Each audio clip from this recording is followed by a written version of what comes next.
If you're on Twitter, you'll know that Cardi B has shown herself to be the queen of clapback. What's clapback, and how can Cardi B help you learn modern English? Let's find out in today's lesson.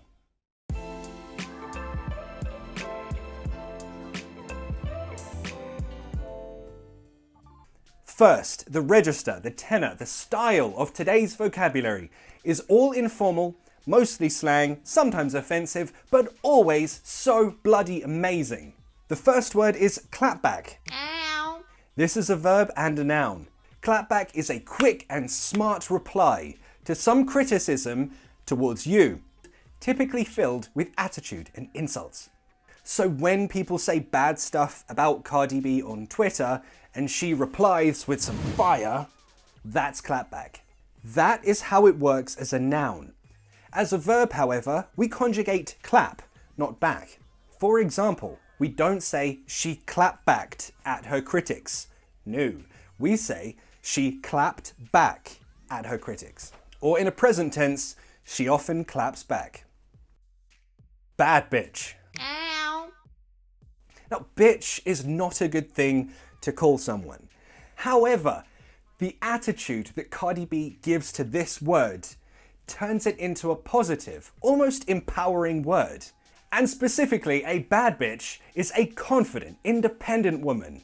She doesn't need anyone to take care of her. Examples. All a bad bitch needs is money. And when talking about Chrissy Teigen, I know a bad bitch when I see one. Y'all. Ow. It's a contraction of you, all. Y'all. Y'all is very common in songs, in music.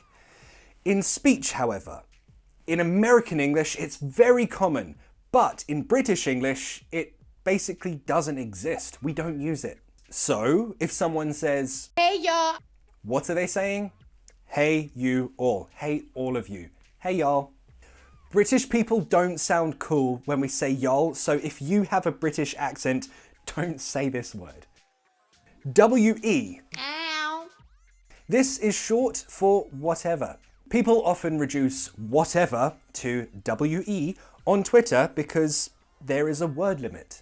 For example, in this tweet where someone called Stephanie criticizes Cardi B for twerking, suggesting it's not only not empowering for women, but might also be responsible for the Me Too movement. Really? Cardi B claps back with, it says to women that I can wear and not wear whatever I want, do, W-E, whatever I want, and that no still means no. So Stephanie, chime in. Chime in. Ow. This phrasal verb isn't informal. You can use it formally, informally, it doesn't matter. But to chime in means to offer your opinion in a conversation, or to add something new to the conversation. Back to the tweet. So Stephanie, chime in. If I twerk and be half naked, does that mean I deserve to get raped and molested? Feel free to chime in the comments. Is Cardi B just the best, or is she just the best, you know? Lastly, I started by saying that Cardi B is the queen of clapback, and this next tweet is probably my favourite. This lady, White Power Barbie, also known as Tommy Lahren, decided that she would criticise Cardi B. Not a good idea. Cardi's response? Leave me alone, I will dog walk you. That is brutal. You just don't mess with Cardi B. Still, Nazi Barbie tried again, which made Cardi B clap back with, you are a perfect example on no matter how educated or smart you think you are, you're still a sheep. Ow. In English, we say someone is a sheep when they follow a person or an idea without really thinking for themselves.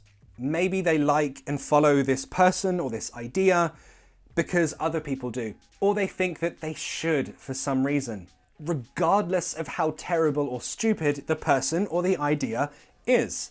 They will still follow it quite stupidly, like a sheep. And as you can imagine, when people argue about politics, the word sheep gets used a lot.